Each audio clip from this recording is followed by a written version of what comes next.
the city, the street, by land or by sea, together forever is my favorite place to be. Part 2 of the hard bimini build video. This is the hardest thing we've ever built on the boat by far as a single project, but it's turning out well. There was a lot of this that was kind of outside our comfort zone at the start, but we're starting to feel like we're getting a groove going. Let's dive into the second part of the hard bimini build. All right, for the fiddles, I have this PVC trimming, and we need to round over the corners on it. So I've built a jig here with a router blade underneath, and the jig perfectly fits one of these guys when it's running, so that I can get reproducible results every time.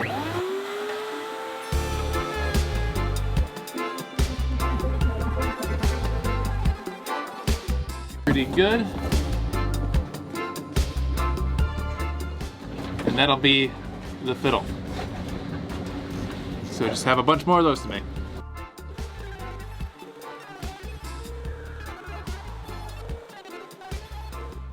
Here is my collection of fiddle pieces. And it's a mess. I'm the only one on the boat. Jessica's not here, the babies aren't here.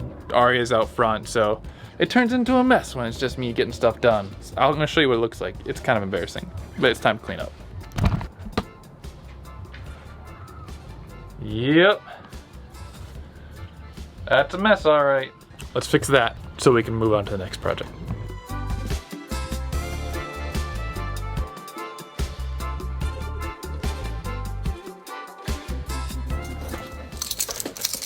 So this is what our hardware looks like.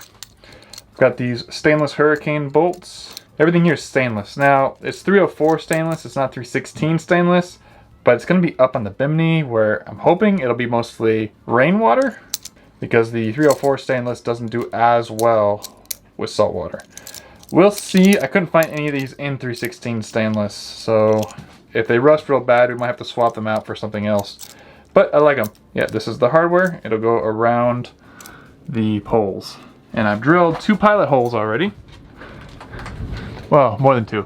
I've drilled a number of pilot holes so that we can realign everything once we get the wood out. So the trick now is to get the wood out. This is where I found the best separation between the fiberglass and the wood underneath. So we're gonna try to exploit this area and just pry it open bit by bit by bit. Maybe we'll put some water in there to help dissolve the PVA and see where that gets us. But I'm gonna have to put you down.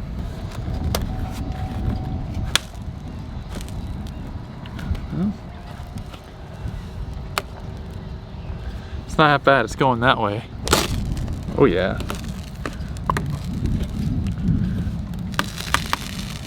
I was really worried if this was gonna work or not, but it seems like it's working. Look.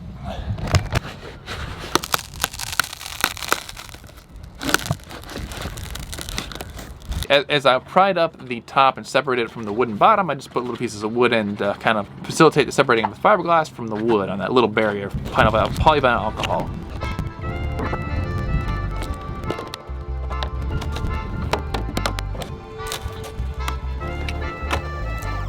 The fiberglass is meant to be flexible, so you see it flexing here. Nothing about that is alarming to me. I never expected it not to flex.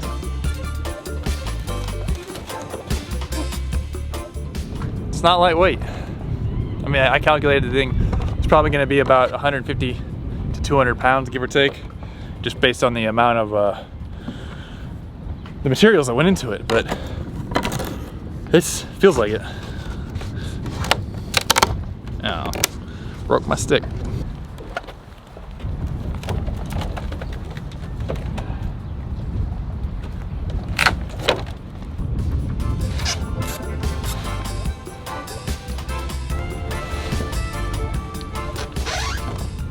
And I think I was worried about this thing flying away.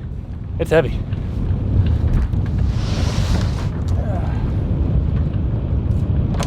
The goal right now is to get the wood out and then slide this back on. And there you have it. The mold successfully released There was a couple spots where the gel coat stayed behind, but I kind of knew that was going to happen because it was really, really thin when we laid it up. So all the hard work of making this thing nice and fair and covering it in polyurethane so it wouldn't warp, it's all garbage now because we have the big piece back there. So it's time to pop this up. Yeah, I have to remove the screws from the braces, but yeah, get this out of the way, get that back where it belongs, screw it down, and call it a day.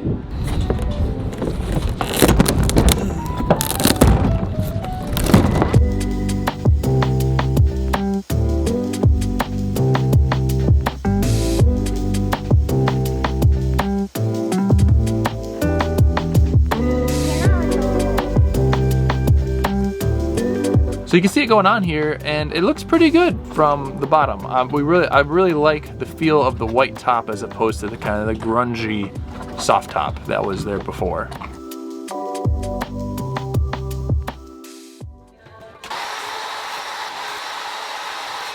So I think this is called kerfing, where you cut lots of little dents out of a piece of wood, and it makes it so it can bend. This isn't wood.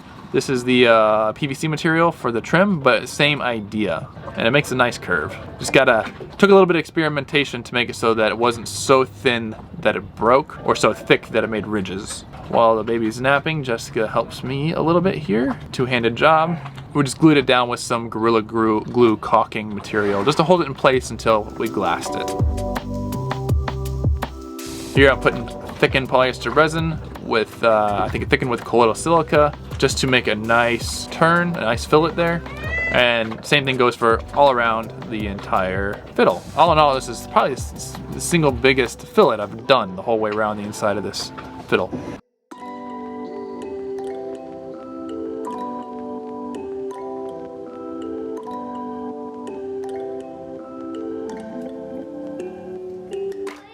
Now, our time was starting to run out in South Carolina.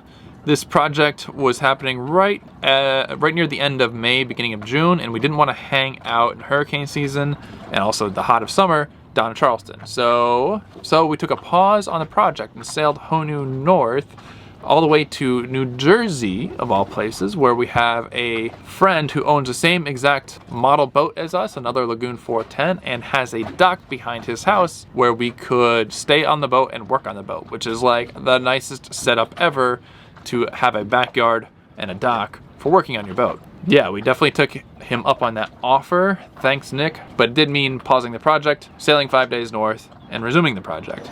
All right, back to it. First things first, I went around the whole underside. This is where the little curve on the mold was, and I wanted to round it over with the router to make it so that we can apply a couple layers of glass to the fiddle. If we glass the fiddle itself, it's gonna make a nice sort of round over structural component that will, just like kind of the metal, add a lot of rigidity to the bimini. Back to the resin, we're mixing up here, smaller batches this time, but we're doing strips of 1708, and the goal is to do 2 strips of 1708 to really seal the fiddles on. This part of this project ended up being a lot more work and a lot trickier than we expected. One of the things we learned is that the longer strips of glass like this will stretch out and you'll get thin spots in them. So you have to be really careful while working with them not to pull them out and get the thin spots. And this was a fairly complex curve up, around, over, and under. So it didn't go all that well. We definitely had to go back and like redo pieces of it, grind out bubbles, fill them. It was a bit of a mess.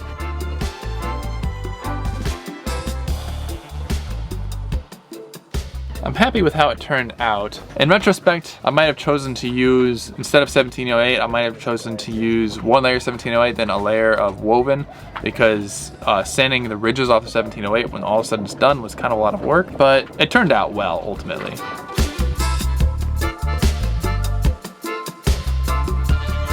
We didn't get a lot of footage here, but you can see we actually took the entire bimini off, flipped it upside down, which allowed me to work on that underside ridge the whole way around, because the metal framework of the bimini was preventing me from getting a good finish from where the glass wrapped around over the fiddle and down the edge. So we took it off, flipped it over, patched up a lot of little holes and voids and stuff that we had.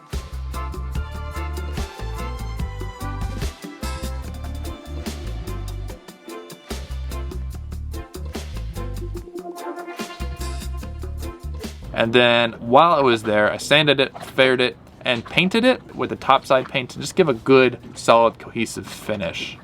This is topside paint, and just roll it out nice and smoothly. The topside paint is a little bit tricky to work with, and I wouldn't recommend starting using it on a big project like this, but I've worked with it previously on a number of inside projects, and I know how to, basically go over it, give it some time, let the bubbles pop, and then do a very light rolling over that to get a pretty smooth finish. We put the bimini back on the boat. The bottom side from this point is pretty much done, so we need to finish the fiddles, and that's going to require a lot of sanding, just like any boat project ever. So what you see here is sanded and faired the whole way around, and you can see some of the hardware that's holding it down.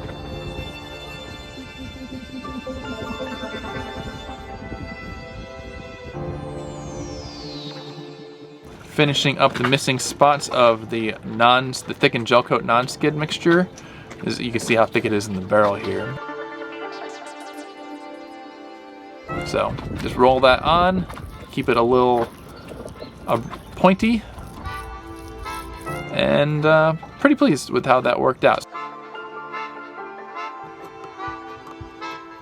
So the last thing to do, since the top is done, the bottom is done, so next up is finishing the fiddles. There's the paint.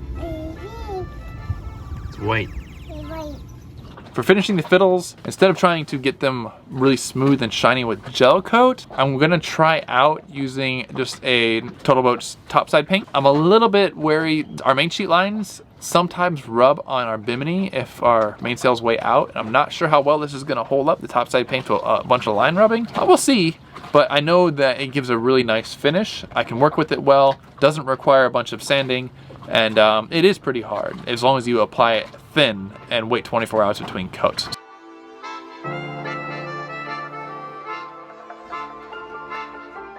Next up is the hatch cover. I built this out of some remaining 1/4-inch plywood and 1/2-inch plywood. I wanted to be pretty light. I wasn't trying to go too beefy with this.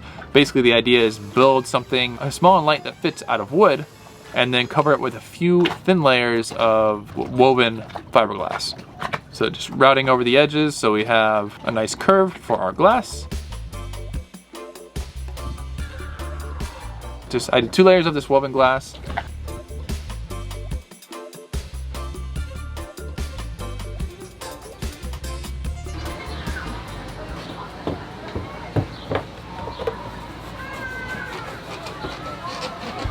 Now that the glass is cured on both sides, I'm just gonna go around with a primer. One thing that I learned with this glass though is that you can get these pinholes, and if I was going to do it again, I probably would have gone over with the fairing compound just to fill up any little pinholes that remained with this kind of crosshatch woven pattern.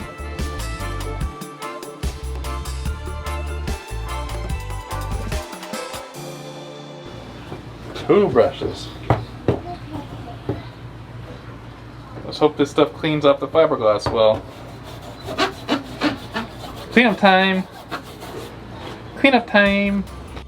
So there you have it. That's the bimini. It's not necessarily 100% done. I'll call it 95 to 97% done. There's a little bit of finish work here and there to finish off, but I can do that over time as we kind of make adjustments to, adding more solar panels and whatnot.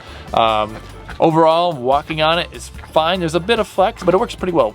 We still might add a little bit of vertical support structure underneath to remove some of that flex, but it's pretty beefy. Since we've finished the project, we've been through a couple storms, one tropical storm and one afternoon storm that came through with 45 knot gusts, and it really hardly moved at all. So I'm really pleased with how strong the bimini is. I was a little bit worried, at first that hopefully it doesn't fly away and just tear off the boat when these storms come through. But given how little it reacted to 45 knots of wind, I'm pretty pleased that it's a permanent part of the boat. And it didn't leak. There's no leaks. I was a little bit worried about that too with all the through bolts that we have going, but we sealed them well enough, and so far no leaks, no rust, no problems. Another project that we have that'll happen down the road is we want to utilize the rain catchment system. So we're gonna build rain catchment for this.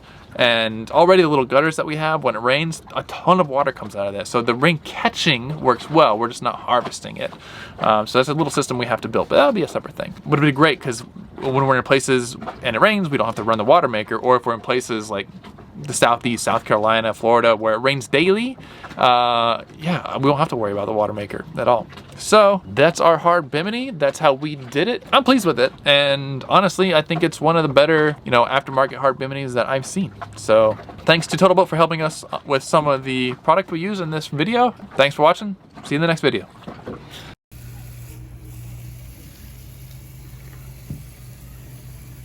You gotta clean up your mess. Clean right here. Glad this stuff comes off. All right.